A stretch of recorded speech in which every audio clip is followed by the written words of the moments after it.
No, I know. We're here. We're here. We're here. We're here. We are here. Happy Monday. I missed y'all. Like May had us all spoiled where we were there every Monday. And then here comes June where we're bi-weekly again. But we're back, right? It's June 26th. So that means we're on part 2 on narcissistic personality disorder. So go ahead and get in this light room. Check in with your green heart so that I will know you are here. I hope you've had a good day. I hope you've had a good weekend. I hope you took time to celebrate Juneteenth in a really good way. I hope you've gotten done what you needed to get done. But whatever it is, I hope tonight you're in the light rooms. 8:05, 8:07. It's time to be in the light room. All right, so get on in here. Get on in here. Get on in here. Check in, check in, check in. Check in to the light room. We got some stuff we want to talk about, right? Got some things we want to talk about. My mother is here. Shout out to Maybelle, all right? Welcome to the light room. Go ahead and share this live. Get your people on. Listen, I had to clean my mouth out with a little baking soda, so I want to make sure it's baking soda, okay? Just in case, you know. But go ahead and share this live. Get your people in here. Share it in your Facebook group. Share it in your family groups. Memphis, y'all all right? My God, okay?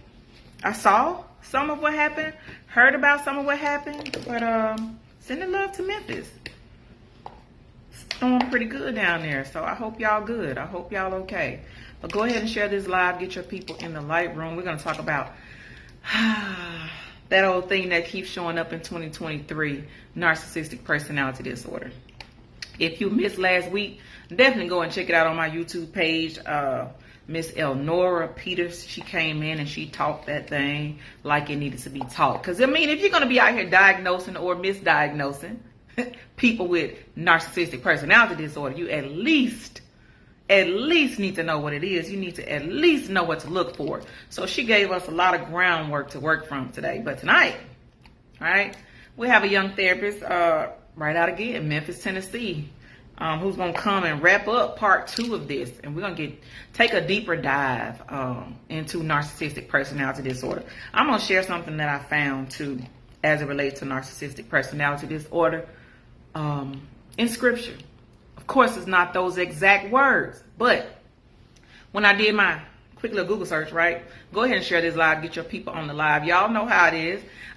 We need people to talk to. We need people to share this awesome information with. So when I did my little Google search about what does Scripture have to say about narcissistic personality disorder, I found something. And I'm going to share with y'all what I found. But go ahead and share this live on your Facebook page. Go ahead and get your people in on the live. Y'all know how we do. We're here to educate. We're here to educate, empower, and equip. I do not diagnose anyone with any type of mental illness. The information you receive here is for educational purposes only. Always consult with your healthcare team about your healthcare needs. That includes your mental well-being, right? Now, the guest tonight, you'd have to see him. I'm going to leave it at that. So anything you get out of Lightroom, hey sis, anything you get out of Lightroom tonight or any other Monday that we're scheduled here, is used for educational purposes. I hope you take it to be educated, to be empowered, and be equipped with the knowledge, tools, skills, resources to advocate for your mental health. That's the purpose of the Light Room. I am Marquita Dorsey, mental health advocate and coach. Here, opening up this space, making it safe, making it real, making it relatable, making it resourceful to talk about the things that plagued our community for centuries, for decades, the things that we didn't have the language for, right? Calling people crazy, saying it's just something wrong with them, saying they were demon possessed when they might have been struggling with a mental illness. All the things, right? And language is so important. Hey, little Judy, language is so important because without the proper language, you won't have the proper identification.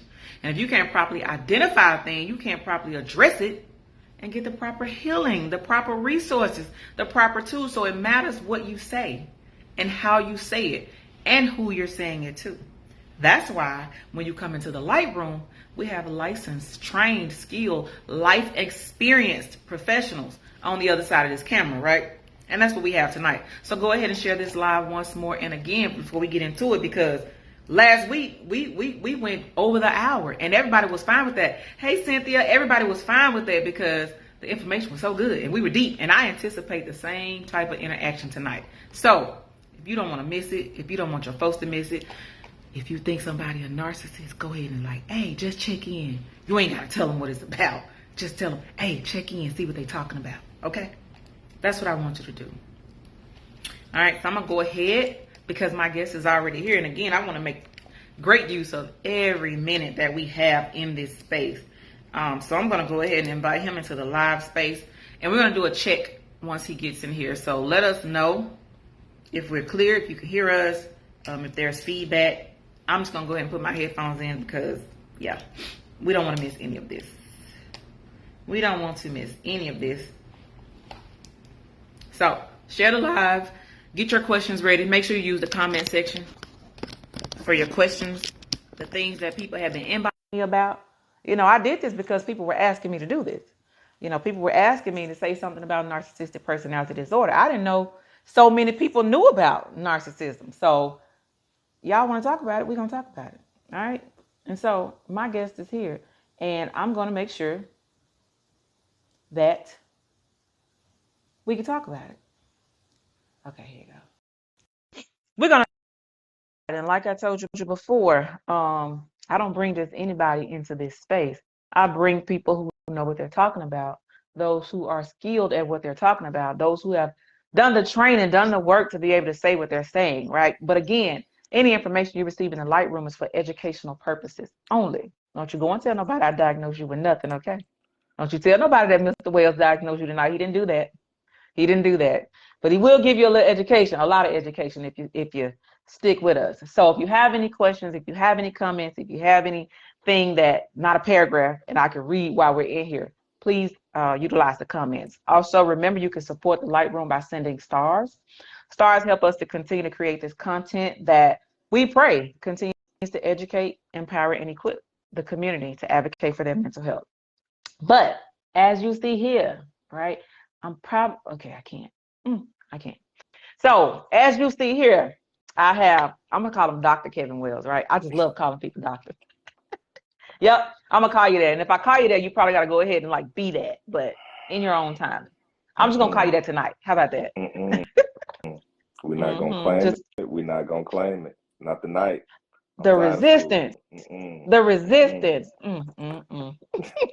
Well, welcome. First of all, thank you so much for agreeing to be in this space with us. Thank you so much for making time to share your expertise and just the knowledge and experience that you have on this subject. Like I said, the people were asking me, you going to do something on narcissism? You going to talk about narcissistic person? I was like, wait, where y'all get that from? How you know about narcissism? Like, what DSM-5 y'all got? How y'all diagnosing people out here, right? The people have been diagnosing, and I'm the people. I got a couple that I've already diagnosed. I told Elnora last Monday, yeah, I diagnosed a couple of them. But I'm gonna let you help us out today as we encounter this. If you're from the spiritual community, as in church, religion, believing in the spiritual realm, this demon, okay? But if you're over here in this human, natural, medical, clinical space, we're going to say this personality disorder. Okay? That's what we're going to call it tonight. So y'all know how we do. I tell you how I met the guest, and then I allow the guest to give their own introduction of how they want you to know them, and then we proceed from there. So some people are like, I don't like social media. It's not my thing, and I get it. It could be an overwhelming place, right? For me, in the line of work that I do, I'm always on any type of social media that I can find to bring people into this space and continue to help me do the work that I do for our community. So I'm on TikTok, right? Scrolling on TikTok. And then I seen this video come up. It's like, oh, wait, a black guy. Then I see the TikTok handle that says the 901 therapy guy. I said, oh, 901, that's Memphis. So, okay, Memphis, shout out to Memphis. So I reached out and I was like, well, I watched a couple of videos first because, again, I got to make sure he legit. So I watched a couple of other videos, followed the fella a little bit, and I was like, okay, he legit. So I reached out and I was like, hey, I know you don't know me and I don't know you, but here's what I have and here's what I want to talk about, and I want to invite you to this space. And if you can see, he took the offer And here he is. That's how I met Dr. That's how I met Dr. Kevin Wells on TikTok. All right. So I'm going to let him tell you. First of all, he's going to tell you he's not a doctor, but I'm just going to say that. But he's going to tell you what he wants you to know about him. He's going to introduce himself. But that's how I met him. So again, thank you, sir, for being here. Well, thank you for having me. Definitely not a doctor. Definitely not a doctor. But I am a licensed marriage and family therapist right here in Memphis, Tennessee. Once again, you'll be amazed. Social media hasn't always been my thing. I don't like doing videos. I get a lot of anxiety when it's time to do them. Like, I'll be honest right now, my anxiety is like on 9.5 right now. So that's where I am with this. Yeah. Should we deep breathe? Should we do a deep breather right now? Let's do it. Okay. All right. Okay. So now I'm about at an 8. So now, I'm working through this. I'm about at an 8 now. You got it. But I've been doing this professionally since now about 2018, 2019, somewhere in that range. I've worked with all different types of people, individual and couples. Born and bred in Memphis, Tennessee, product Sheffield High School, product the Lamorne College. I love my LOC. Shout out to my HBCU. So yeah, definitely got to represent. But yeah, just being around people and seeing different things. Narcissistic personality disorder. It's become the latest buzzword. I'll say that it's become the latest buzzword. Oh, yeah. Narcissist. Oh, narcissistic. So yeah, it's the latest new thing. I won't say that everyone is narcissistic though.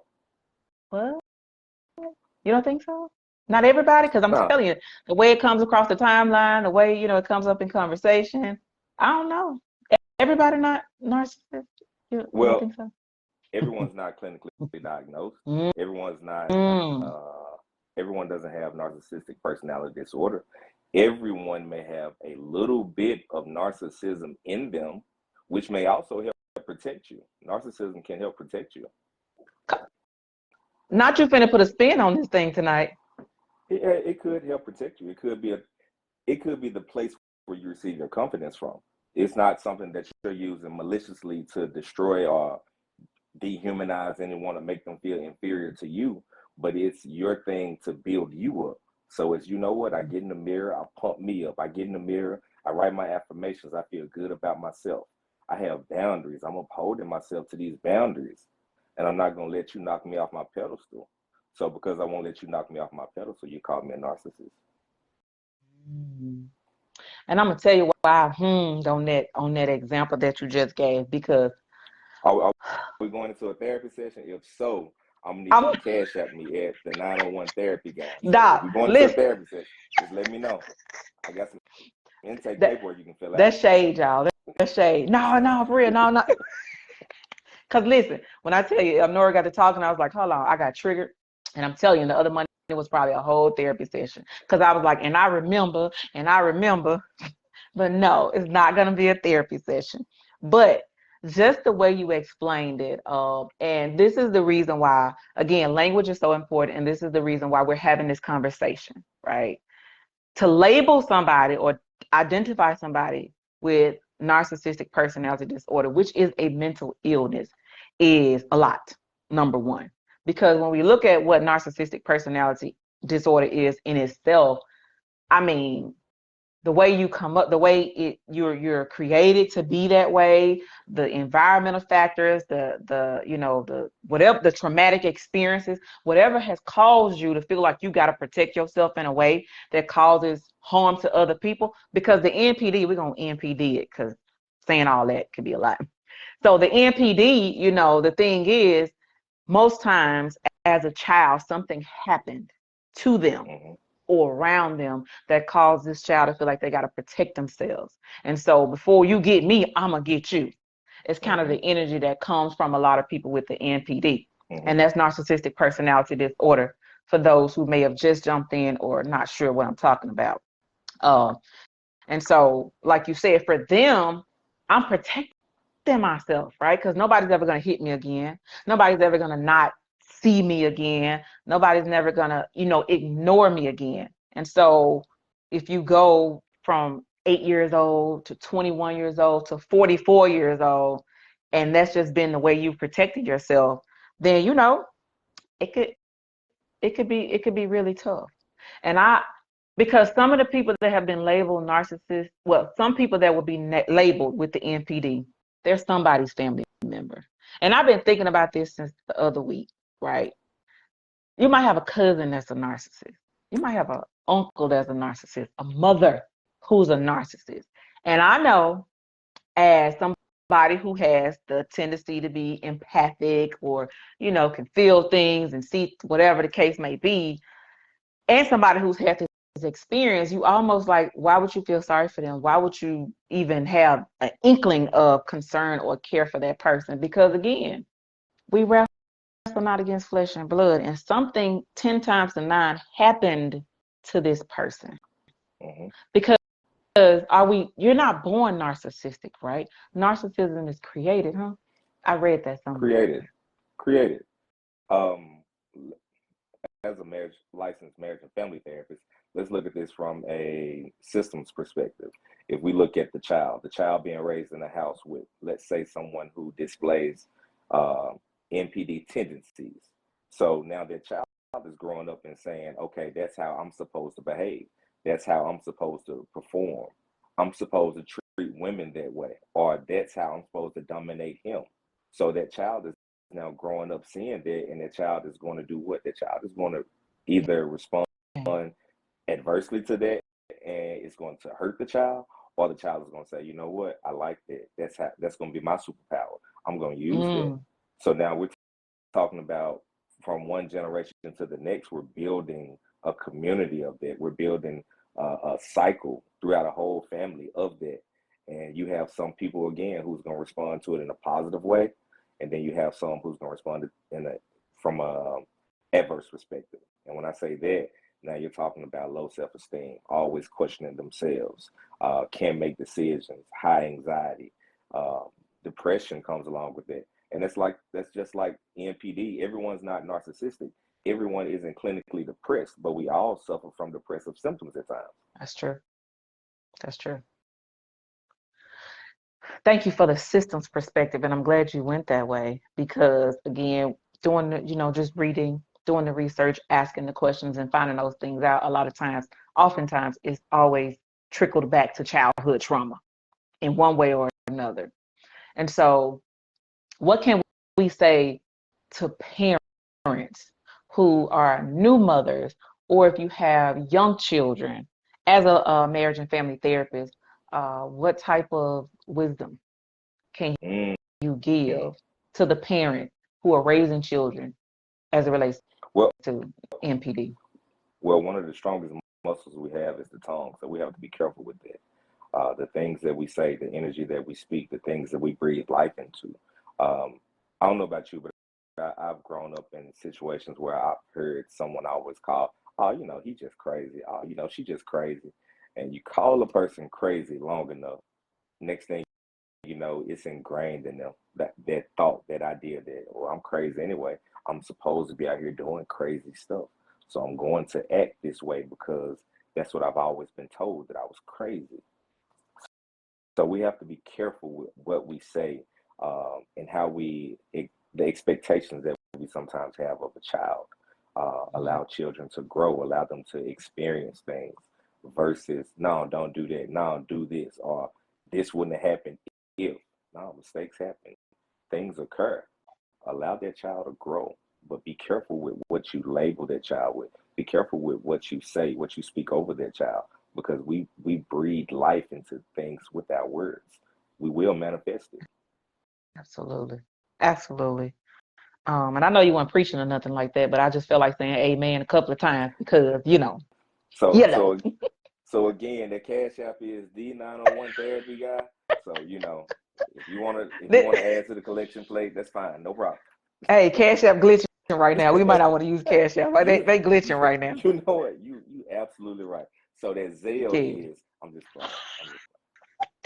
Listen, get your money, Mike. But I'm so glad again that we're coming from the systems perspective, and I know because Elnora mentioned the other week, she was like, we don't bash parents, and we don't.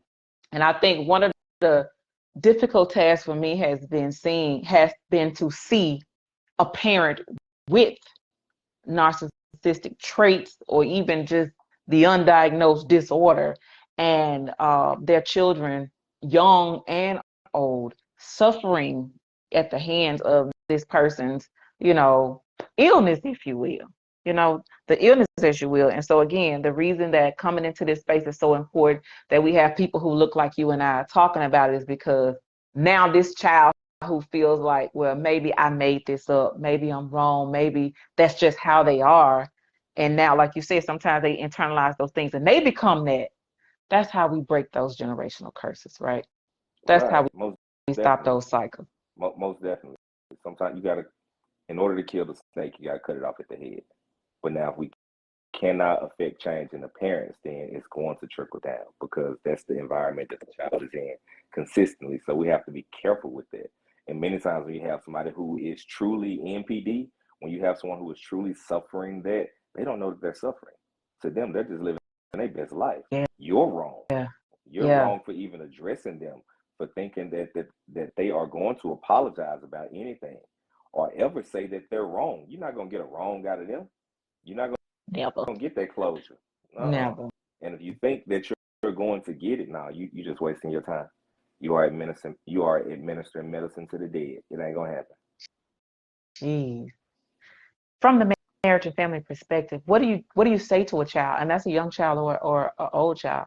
Let's deal with the adult child perspective here too, right? Because again, let's deal with the adult child perspective.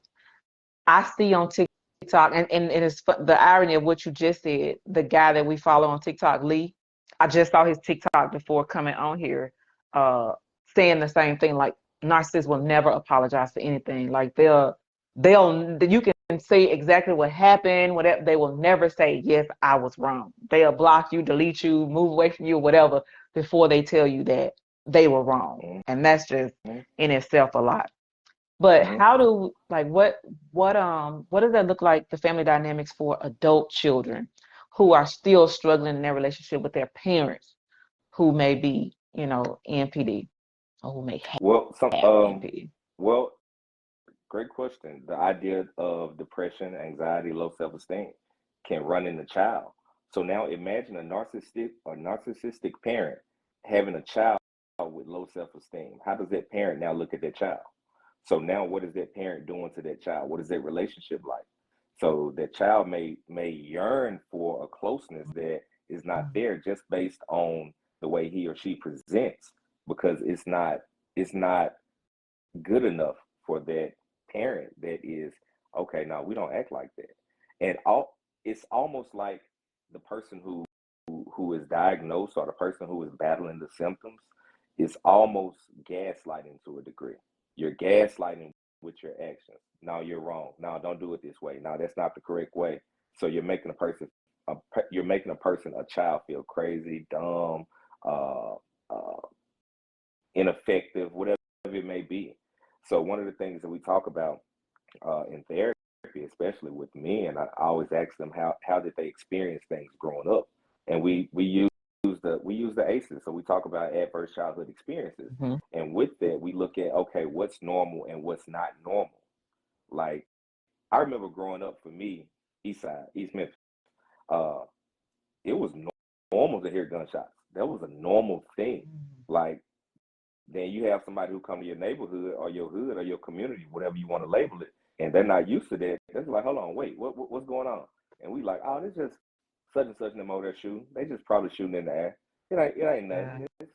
It's a normal everyday thing. So when you're growing up around it, you think that, okay, that's normal. So we have to untrain the abnormal and then retrain what normal looks like. We have to almost like create a new normal, while also giving yourself grace for not recognizing it before, Yeah. because you weren't supposed to recognize it before. Yeah. Because you're not a licensed clinical therapist, right?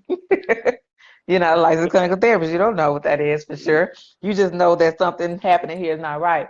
And so, from your experience with marriage and family, how have you seen that trickle over from people who grew up in this type of environment, marrying into this type of environment?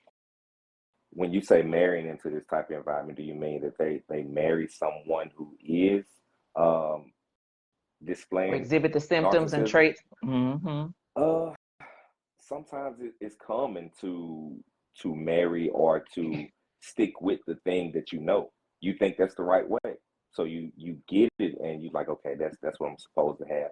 This is how I'm supposed to be treated. This is what I'm supposed to do. This is how I'm supposed to act. Again, trauma, whether it's cultural, whether it's Yeah. familial, whether it's social, whether it's church. We ain't gonna talk about that, but no matter I what it mean, is, the trauma of it, and many times we find ways to still attach ourselves to trauma. wow. Wow.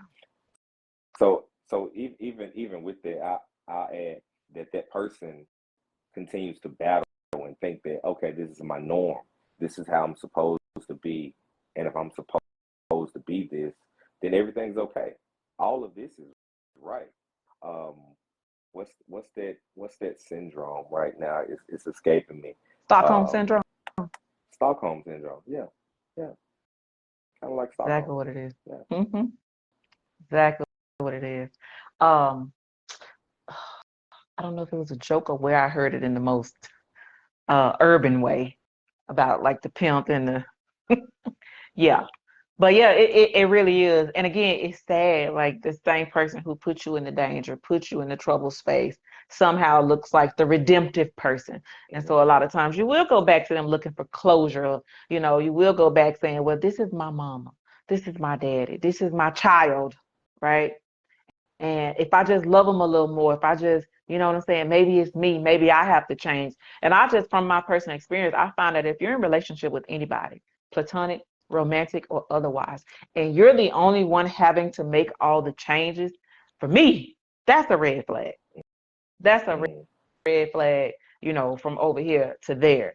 If you're the only person who has to apologize, if you're the only person, and this is not a therapy session, if you're the only person that has to apologize, if you're the only person that says, well, okay, it was me, it was my fault, and they're allowing you to do that, right. because again, I've seen this in familiar relationships as well. There are some parents who are gaslight their children to hell. Mm, This child has not, you know, can't do nothing right. And everything the parents say is absolutely correct. This child has no thought, this child has no voice. And, you know, just a little encouragement for the parents, be mindful of that as the children are growing up, right? If right. you teach them at 8, 9, they don't have a voice, then when they get 29 and 39, they still won't have a voice. Right. So let's look at that. So now, like you said, this adult child has grown up and is now in relationships or in a relationship, however you want to look at it. And so this child grows up, this child is making decisions, and this child is dealing with someone who told them that's not going to work. So the moment it doesn't work, now you just took that child back to the same thing that parent told them many times, many years ago. It's not gonna work. So now I'm still creating this self-doubt. Now I'm stuck in this mode of, I'm not effective. I can't do it right. I don't trust myself. So I'm always leaning on somebody else. So it can also create some codependency as well. In which now, if you're codependent, now how does a narcissist look at someone who's codependent? You're not self-sufficient. You're not able to stand on your own. You're not strong. You're not They finna my child. dog you out. They finna dog you out. Man, they finna dog you out. Whew. Sometimes that energy will also attach itself to someone else. It could be another child that shows that energy. So it could be that, let's say, for instance, it's the kid growing up in the neighborhood, has the parent who's NPD, and next thing you know, that child is not that, but it's another child in the neighborhood who Mm, illustrates it, who shows it. So that parent is like, I like that kid, but mm. you don't understand why the parent likes the child, but the parent likes the child because the child shows that parent a reflection of oneself. Wow. It makes me think about the scripture that says we wrestle not against flesh and blood. And again, like I said in the beginning, there are some of us who will see this thing as a demon. you know. And there are some of us who see it from the clinical perspective as, the personality disorder. But the truth of the matter is, and I think that's one of the reasons, the way you explain it is like one of the reasons it's so widespread right now. And this is where, I did a little deep dive in 2 Timothy. I mean, Come 2 on. Timothy, right? 2 Timothy, chapter 3, verses 1 through 7. And this was Paul warning Timothy, about, some of his concerns about the leaders in the church and the people in the church. And I ain't going to read it all, so go back and read it in your own spare time.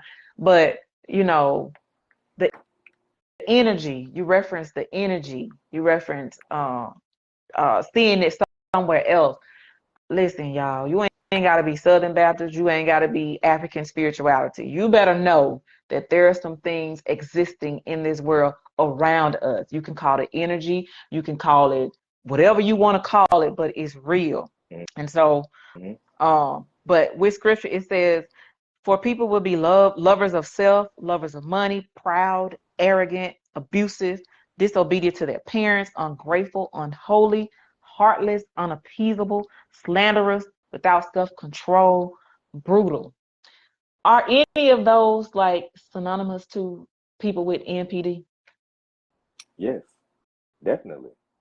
And as you were reading, I was reading what Cynthia just commented as well.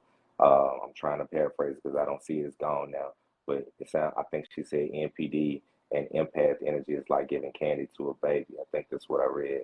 Oh, So Cynthia, honey, so so devour. so someone who's an empath who also has this bravado of NPD can, next thing you know, hey, they can tear some stuff up. They can wreck some homes. And again, if you want to call it a demon, a spirit, an energy, otherworldly, whatever you want to call it, and especially in therapy, we're gonna call it what you call it. We're gonna use your language because we're gonna make sure we connect them with you. So the thing is, it can tear some homes up, It tear some will. communities up, families. That's where we get into that idea of generational curses. So we get Mm-hmm. into generational curses because we never break the cycles that we started. And how often did people like us go to therapy? It was keep them white coats out your business, keep them professionals out your business. What happens in this house stays in this house. Because for one, if it's somebody who's a narcissist, they can't take constructive criticism. They can't take Mm-hmm. criticism at all. So Mm-hmm. you're not going to bring any type of deconstruction and reconstruction into their home. They can't take that. They can't deal with that. Correct. You will not have somebody in here calling me out for who I am. You will not do that to You me. you will not have somebody trying to make me better. I'm perfect. Okay. What's I wrong with mean we you? I mean I ain't calling them names, but we watch the person we watch the person in live every day um, for 8 years who is stereotypical NPD. If you truly want to know what NPD looks like, there's a person that you probably saw for what was it, 4 years, 8 years, Mm-hmm. 4 4 years Boy, solid. trying to come And back, make it. yeah, Mm-hmm. yeah, 4 years and trying to come back. We saw that person. That is truly what it looks like. Like it's malicious. I don't care about you or your feelings. Screw your feelings. It's all about me, what I want. It's all about my ego. Wow. Wow. And And and so, and, and like you said a moment ago, we have to be careful with the labels. We have to be careful with yeah, stop calling people narcissists because y'all have a difference of opinion or because, like you said earlier, they just don't want to do things the way you do things or they have a way. We have to get back to a space where we communicate with each other. We share space can for each other. can I also Jump add right this? in there. Stop calling people narcissists because you don't want to deal with your own problems. You don't want to accept blame for your own insecurities, for your own faults, for your own areas of construction. So don't always label someone narcissist because you don't want to accept the labels that are placed upon you. You don't want to accept your own. You don't want to accept your own stuff. So we love labels, whether it's Louis, Yeah. Gucci, Gucci. Prada. coach, narcissist, YSL. petty, toxic. Okay, it went from petty to toxic or toxic to petty. Now it's narcissist. But again, we love labels. We're gonna find a way to label somebody or something with something. So that way we never take the blame. We never take the hit for it. The hardest check in the world to get is a self check. Write that down. Say that again. The hardest check to get is a self check. Because people like, I ain't got time for that. I ain't standing in line for no self check, right? I ain't going to Exactly. no therapy for no self check. Mm. I ain't finna sit down and listen to you tell me about myself for no self check. What's wrong with you? Do you not know who I am? Right. Man, and again, I don't think people realize, and again, just from personal experiences, I've seen people who operate from this place, okay? And it's not a good place. For two reasons. Number one, Lee said a narcissist know exactly what they're doing. They know, and he's a diagnosed narcissist. So he says a narcissist know what they're doing. It's just a lot of times they don't know why they're doing it, or it's like after the fact that they realize, that they have to live in the moment of what they did. And so, like you said earlier, I can see how depression follows that. They really are some sick people. Right. So those who are diagnosed, they're like the upper echelon of the idea of narcissism. So there's this Mm, there's this middle mm-hmm. ground of narcissism where again everyone has a little bit of narcissism in them.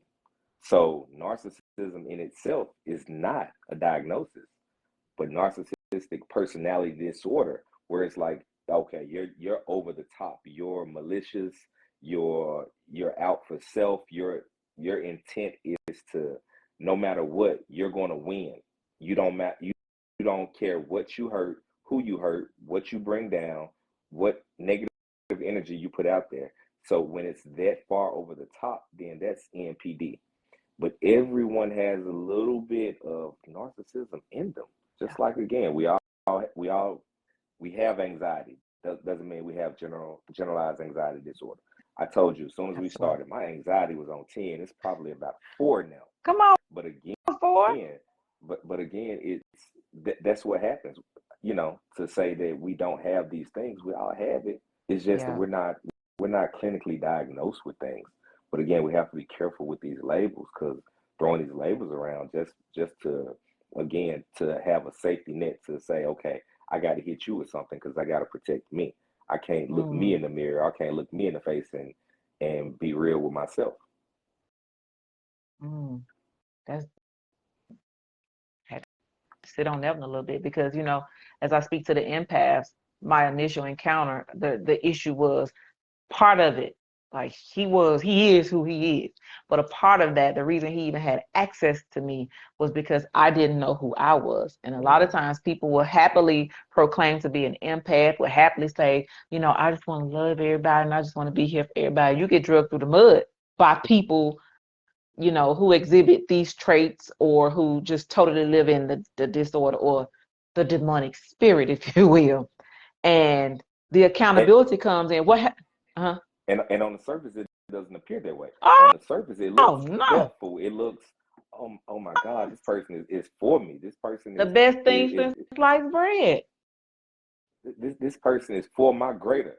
Until you disagree, until you see things otherwise, until you question their thoughts, their beliefs, their way of doing things, then it's hold on, wait.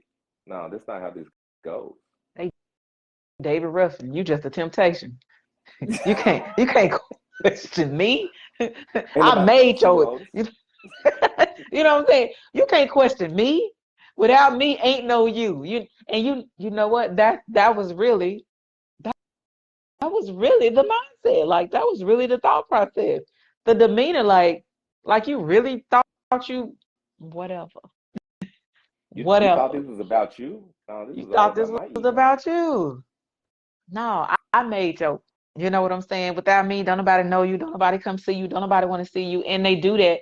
And, you put a person in this place. And again, what I was saying earlier was the empath, if that's what you're going to label yourself as. You're going to label yourself as a good-hearted person. You better get you some boundaries.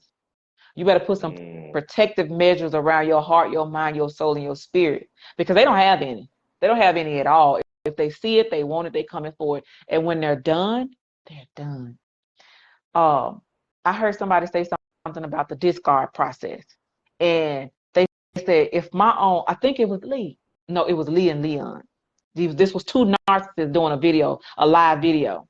And so he was saying, when you think about it, his came from his mama abandoning him. He said, if my own mama could discard me, I don't care about nobody else. And they said that's how it's so easy for people, who exhibit this disorder or these traits to just totally act like they never met you before. Totally. And the word they use is discard, to totally discard you like you never existed, like they didn't just tell you 2 days ago they love you and everything about you. And when you think about the fact that that person went back to when they was 8 or 9, and he said, if my own mama could discard me. So that's why I'm like, I feel sorry for them over there. Because I ain't got the energy for them. I feel sorry for them over there, because I couldn't imagine being a child and feeling that way, and being a young adult, being a teenager, being a young adult, and continuously having to feel that way till now I'm an adult. So I understand, if you feel like you got to get over, you get everybody else before they get you. But so can I add to that? Is it okay? Can I add to that? Come on in. So imagine a child being discarded, or imagine anyone in any relationship with someone that they love, care about, adore, admire, being discarded, or the thought of being discarded. One thing I've learned is that rigid people recycle.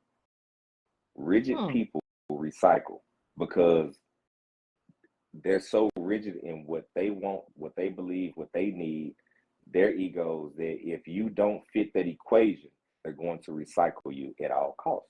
That means your title is not bigger than their ego. Your title is not bigger than their wants, their needs.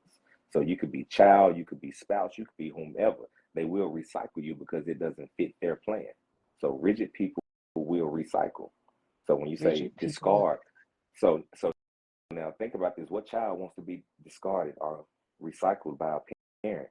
So now it's, I'm going to bend to your will because I love you, because I adore you, because I don't want to lose you. Wow. So now I'm going to bend to your will. And the same thing carries over in adult life. And I'm hurting me in the process. So now I get into this adult relationship and I'm bending to your will. Why? Because I don't want to lose you. I'm afraid to lose you. You said I couldn't have no therapy session. Why you can't have no therapy session? I got a few people I can hook you up with though. You said I could have no therapy session. Cynthia, make sure you add your contact information so that way she can get it. Cynthia, he trying to make me have a therapy session because that resonated. It didn't trigger, it resonated because that was my thought process in those experiences. I don't want to lose you. That was literally the thought process that kept me holding on to somebody I absolutely knew I had no business even having access to, or them having access to me. But when you grow up in those spaces, sometimes it happens directly and indirectly. When parents are absent, abandonment can come from a lot of places, like the kid in the activity and you don't show up and you continue to not show up. You might be at home when they get there, but you went at the activity. So now this child has, developed this sense of abandonment. And if it's not dealt with. And this is, again, y'all, why we continuously talk about childhood trauma. People say, that stuff happened when you was young. No. You have to work through those things that happened when you were younger that has caused you to repress, suppress emotions, to become angry, to become bitter, to become, mean and violent. You have to deal with those things. Yeah. And because if you don't, then you're going to end up in relationships like that. Because here's the other thing. I saw somewhere that empaths and narcissists are kind of like two ends of the same coin, if you will. You know what I'm saying? Because at any point, it could do that. And they both have experienced some type of hurt. And so it's just like Cynthia said, empaths will try to heal the world. to fill a void. That's what the empaths do from the hurt they experience. But the narcissist is going to try to kill the world because of the hurt they felt to Mm-hmm. fill their void. So they're kind of the same people, which is why they always finding each other. The energy is always finding each other. They're two wounded little children. Two wounded children, two hurt Two children. wounded children. Yeah. Mm-hmm. And so we So have to heal. you said something a moment ago. You said I don't want to lose you, right? So the idea of I don't want to lose you. One thing I've told someone before in a therapy session was look in the mirror and tell yourself that. Look in the mirror and tell Mm. yourself I don't want to lose you, because you're losing you in the process of not trying to lose this person. So now that you're I'm going losing to throw you, my iPad. I'm going to throw my iPad. Kevin, say that again. Like, say that again. Say that I again. don't know Look in that when I'm mirror. in the moment. I don't know what I be saying. You I said, think look I in the said mirror. I something. heard what you said. Look in the mirror. Okay, You said, I said, look I in don't the want to mirror. lose you. Hmm. I Look don't in want the to mirror lose you. and tell you, and look in the mirror and say that thing that you thought about that person. Look in the mirror and say, I don't want to lose you. Tell yourself, I don't want to lose you, because you're just as important. You matter most to you. Ain't nobody gonna care about you like you gonna care about you. In the words of my girl Montoya, bougie boundaries. You gotta have some bougie Gotta boundaries. have bougie boundaries. Gotta have some bougie boundaries. Stop being See, Jesus Jr. She said that too. see, Don't be Jesus Jr. to to a to someone who displays high levels of narcissism, I'll say that boundaries are like kryptonite. Yeah. Yeah. Because if you're protecting yourself, then it's not. I have no use for you. Rigid people recycle, so I'm going to cycle through and find what's going to fit my needs, what's going to fit my ego, what's going to fit, what's going to impact me. It ain't about you. If you're protecting yourself, I have no use for you. I have no Golly. use for you. Listen, and just from experience, that's how I got my gangster up. You know what Hold I'm on, hold on. saying? See it. That's how I Hold on. got It my sounds like a gangster up. therapy session. It sounds like you going to a therapy session. Hey, no, no, no, no, no, no, no. That's how I got my gangster up, though. And that's why, again, healing, y'all. Healing. Healing. What is healing? You know what? I said, people always saying, y'all need to heal. Y'all need to heal. And I'm glad we're having this conversation and healing came up. As a therapist, what does healing look like in this space for the empath and or the narcissist? Because again, we know Lee is a diagnosed narcissist, but he's now educating on the disorder. Mm-hmm. So what is healing? Well, from the narcissist side, it's looking at the person and okay, and hearing the person. Okay, what trouble did you cause? Well, you caused X, Y, Z. Hearing it, receiving it, and not fighting against it, because your Mm-hmm. natural instinct is going to be, no, that's not me. Fight against, no, okay, I need to receive what you're telling me. For the person who's on the receiving end of that, I always say one of the greatest sentences you can learn in your life, one of the greatest sentences, no, period. It's so much power in no. Am No, I willing to lose myself? No. Am I willing to no, sacrifice myself? No. Am I willing to no. sacrifice my beliefs? No. Am I Come on. willing to Come on. sacrifice my body? No. My friends, my family? No. Because those are all the things they want you to give up.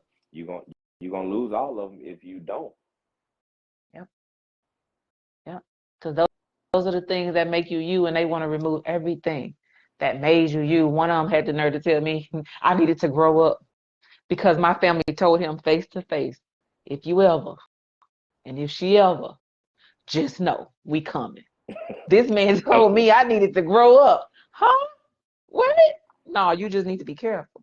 They don't like to Look, know that there are people that got your back. look, I don't know if Cynthia even know this. When her and I first got together, somebody in her family, I ain't gonna say no names, instantly told me, "Hey man, if there's ever any problem, I'm the one she called. I'm coming." I said I can respect it. You Now again, understand? I come from a family of G's too, but I can respect it. Listen, yeah, Gary told me grow up. That's what I'm saying. So I was like, really? Not, oh my God, okay, people love her, I'm gonna love her, take care of her. No, they might told me I needed to grow up because my family already let you know if you try, I got you. I got you. But again, according to 2 Timothy, and that's 2 Timothy for the Baptists, 3, 1 through 7.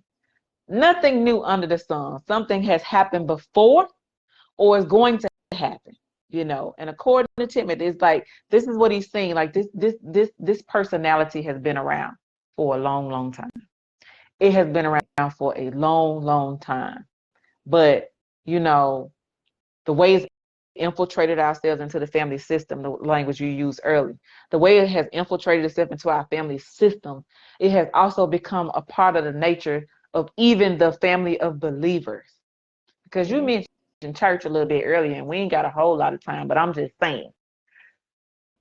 My issue with the blanket that, a lot of churches have used to cover up as teaching has pushed a lot of people right into the presence of this demonic spirit. You know what I'm saying? Because you got to be able to look at some people, even if it's your own relative, and say, no, no. But because, you're Jesus Jr. and you don't want to hurt anybody's feeling and you don't want to, you're supposed to love everybody. You let these people demolish. Like Cynthia said, you let them devour you. They will devour you from the innermost parts. And you know what they're going to do? Move to the next family member, move to the next community member, move to the next social media person. Like you said, they're going to recycle. If you're protecting yourself, I have no use for you. I have no use for you. And so the labeling, y'all have had 2 professionals to come into this space and talk about NPD as the disorder, what it looks like, what it sounds like, and sometimes what it even feels like. Number 1, be careful with the labels. If you have men who are fathering your children, some of them are just that. But if not, be careful, because these labels not only carry from their father, it carries down to their children too. That's his seed. You know what I'm saying? That's his seed. To parents, as you're developing these children, speak well. Speak well into their life. Speak well into their mind. Speak well into their heart. Speak well into their spirits, right? Because a broken child, a broken person, a broken spirit is a gateway. It's a gateway. So imagine somebody who's pretending that they got it all because that's the mask. That's the suit they've put on, right? That's the suit they've learned to put on as a superhero, like I'm strong, I'm this and that. When, like we said earlier, they're just a wounded little child. But because I'm grown now and I got a little leverage, I'm just going to bully other people because that's what it essentially is, bullying. And if you've not prepared yourself, if you've not taught your children, they're going to go right into the hands of this bully. Because like you said, that covert narcissist, they're going to act like they're shy. They're going to act like they're humble. They're going to act like they're so loving. They're going to... This is a reminder.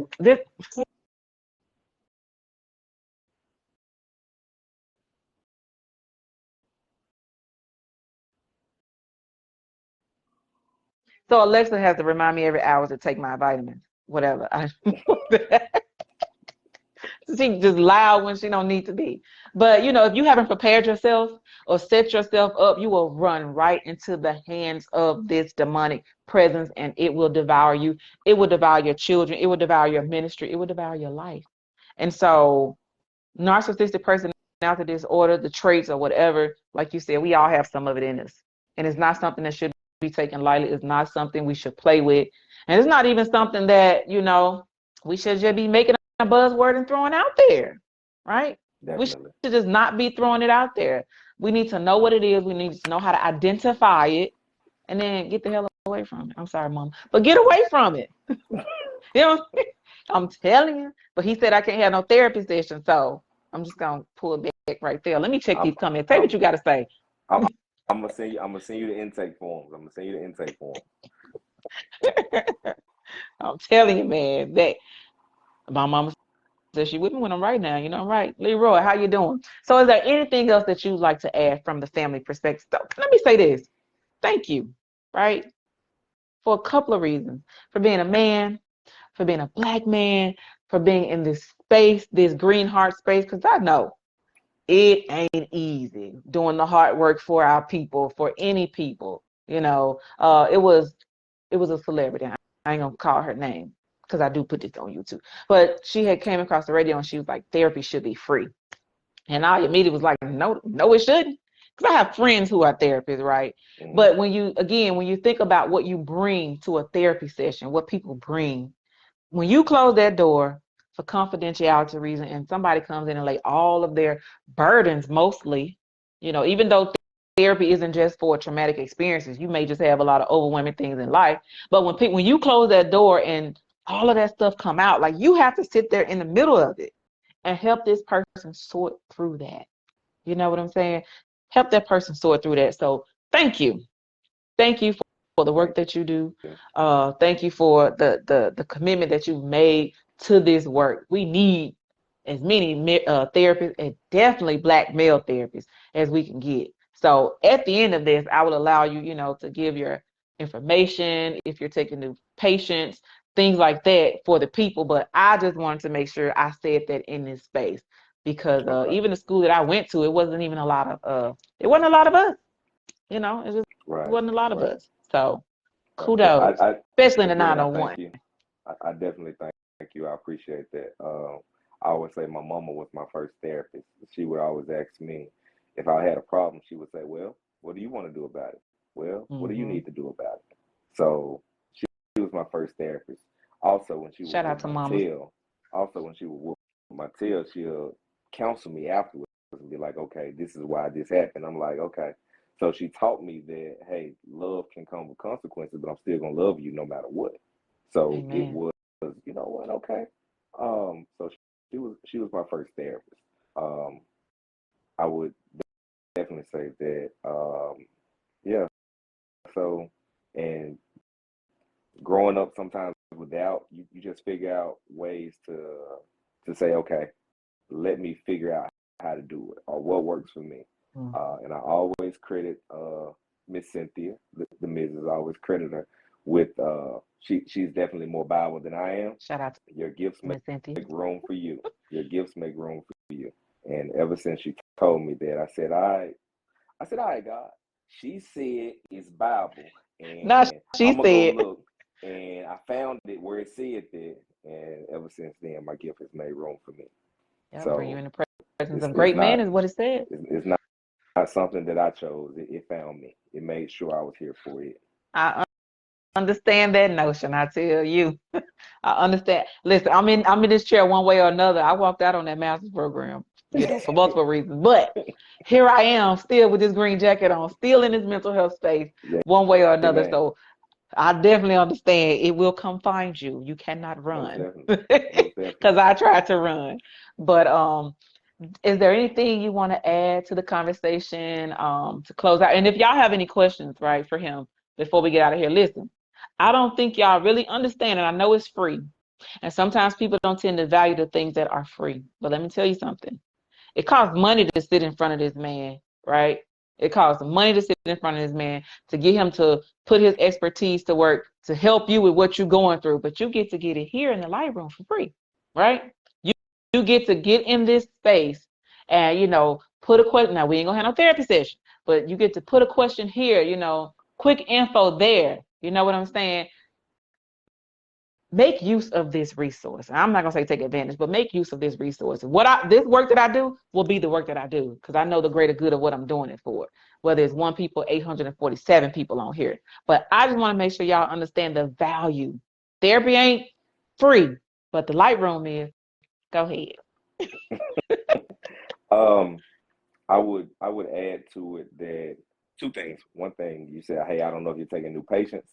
I always like to say clients because I've learned that the word patient can Yeah, also steer some people away. They're like, I don't want to be a patient. I ain't crazy. yeah, So you know what? Clients. I always use clients. Another thing, the word trauma. A lot of times people think trauma has to be this big, gigantic, oh, I experienced sexual trauma, oh, I saw someone die in front of me. No, that's not always trauma. Sometimes trauma is just the simple things of you grew up in in childhood and somebody mistreated you and it stuck with you and it still plays out in your adulthood. That was a traumatic event for you in that moment. Just something so simple. So, we hear the word trauma and we think, no, I ain't never had no traumas. We've all had traumas. But however, we can respond adversely to traumas as well. Whether that's single parent household, whether that's sexual trauma, whether that's just any type of childhood trauma, work related trauma. Another big one is military trauma. So, you know, these different Mm. traumas, we can respond adversely to them. They don't have to be the sum of us. They are a piece of us, but they don't have to be the totality of us. And also, if you want to reach out to me, I'm on Facebook. You can find me on Instagram, TikTok, and I think that's it, and Twitter. All at the 901 Therapy Guy. You can email me, the 901 Therapy Guy at Gmail. I am taking new clients for individuals. For individual therapy, I can accept Cigna, Aetna, and one of them other ones. Don't make me lie to you right now, Come but on, Sigma. we can write you information and see what We're happens. running and see. For couples, it's out of pocket. But my prices are very reasonable for couples. Very extensive and intensive program, and trust me, ladies, I'm not biased. I'm not gonna be on the man's side. I'm not gonna be on your side. I'm straight down the middle, and some days I'm gonna be your best friend. Some days I'm gonna be your partner's best friend. But at the end of the day, we working towards change. That's it. And that's therapy. That's That's there. therapy. Now, And I want and I'm gonna cuss just a little bit. I'm gonna cuss. So tell mama she can't come see me because I'm gonna cuss just a little bit. I'm gonna listen, I'm telling you, shout out, listen. I cuss a little bit, and my therapist be like, that's okay. She's so sweet. Cuss a little bit because you got to sometimes. It's the only way you get it out. I'm here for the cussing. No, I don't, Mom. I don't be cussing. But I would like one more thing before we go. Because you are a marriage and family therapist, the other thing that's on the social media table is that whole family dynamic thing and how broken it is. Like people aren't really dating the way, we're not getting back to the family unit. Like it's pretty broken and chopped up.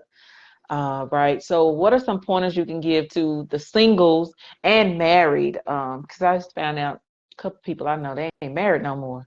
And I didn't even know that. Like they're not even married anymore. So just being a marriage and family therapist, what words of wisdom would you offer to our community as it relates to marriage and come family? see come see Hey, me. Auntie, come see. Come see Those are him. my words. Come see me. No, but outside outside of boundaries, know what your expectations are. And sometimes we can look at things that are fictitious and we say, okay, that's made up. But we can look at Heathcliff and Claire. We can look at uh, Weezy and George. We can look at James and Florida. Mm-hmm. We can look at Mm-hmm. Ghost and Tasha. True. There's some ghosts and Tasha's out there. In all of these relationships, there are dynamics that we appreciate, and there are also dynamics that are toxic, that are codependent, that are malicious, that are not needed in a relationship. Look at some of those things and say, okay, I want that, I like that, I can use that. Okay, yeah, that's good for a relationship. No, that's not so good. Because sometimes we need to see what it looks like Mm-hmm. versus, you know what, I want this, I want this, I want this. Um, look behind the curtain just a little bit. One thing I do in therapy, and I stole this from a TV show that once you get married, you be watching some of the craziest stuff. It's HGTV, this thing called the Property Brothers. Mm-hmm. So the Property Brothers, two twin guys, twin guys, what they'll do is they'll take you out and show you the property that you say you want. I want this thing, this. You want these 10 things. They're going to take you to this property and they're going to show it to you. And you're like, yeah, this is it. Yeah, this is perfect. And it's going to be way above what you want to spend, way above your budget. And you're like, hold on, wait. well, this is what you said you wanted. No, this ain't. Come on, be real. Okay, so now let's go back to what's realistic. So I use that in Wow. therapy. I'll even throw some stuff at you that I know is not gonna be your realistic world. Some stuff that I know you're not gonna touch.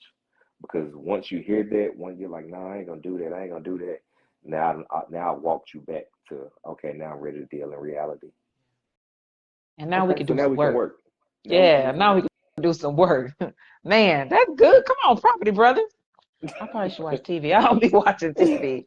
I like that though, right? And man, okay. So to those of us that are still in a single space, in a dating space, from a licensed marriage and family therapist, be real, right? And I know a lot of us will take the fairy tales, the TVs, and all of that, and base, our future relationships off that.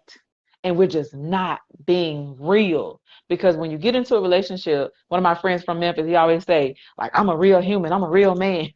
Like, I'm a real person. And the first time he said it tickled me, but like I understand what he's saying. You know what I'm saying? And so in taking that, when you're dealing with people, like be present with that person. Be realistic about the proximity. Like, yes, I could go to the airport and I could bump into a tall, dark, bald head man and he'd be both, what I'm saying? I could do that. But 10 times to 9, the area that I'm in, the area that I frequent the most, I'm more likely to bump into my future husband there and what's here, in the space for me there. And just be realistic about it. And wherever I meet him at, just be present. Just Definitely. be present. And Definitely. and if we want a house that has 14 layers, just make sure we both want 14 layers in his house. You know what I'm saying? Right. Because I could want Compromise. 3 layers and he wants 6 more. So just make sure you're on the same page, one accord, you're communicating, you're sharing space with each other, and you're being honest about who you are, what you've been through, whatever, what you want out of this life. So there you have it. There you have it. Somebody said that boy good. This must be your kin folks. Who He said said that that? boy good. Is that Tavarius? I got a cousin Oh, named Tavarius. that's my brother. Oh, hey, That is my brother. big brother. That is I'm my sorry, big brother. brother. And real quick, something about him. My brother was years ago. My brother was married, and him and I would have conversations. This was before I got married. This was before I became a husband, and I would give him advice, and I had to go back to my brother and apologize for some of the advice that I gave him because once I became married, it was totally different. It was like, you know what? I don't know if I respond that way. I don't know if I do that. So the idea of what you are today, you may not be that tomorrow. Oh, that's good right there. I say I become more domesticated every day when I figure out when I every time I get in my vehicle and my seat is in a 90-degree angle, I be like, what? When did I start riding like this, Jesus? My seat used to be like this. Not you One ain't hand leaning on the back no wheel. more, right? Like I'm like, Jesus, when did Gotta this drive happen? like a husband now. Like, so yeah, Ain't nothing wrong with I that. say, look, change comes. Change Yeah. is part of the process. If we don't change, if we don't grow, then we stay the same. Then we never stop being that hurt child. You're gonna close out like that. Okay. We You, never stop being that you, hurt child. you like how I brought that back. I see how you brought that back, y'all. And for those of you who are on the fence about going to therapy, it could essentially look like this. This could be the therapist in front of you, so you don't have to feel intimidated. You don't have to feel shy. You don't have to feel judged, anything like that. And you just heard him say, he's a person who understands change. Things change, people change, life change. So if you've been on the fence about therapy, give it a try. You know, give it a try. She said this is why married folks shouldn't take advice from single folks who have never been married.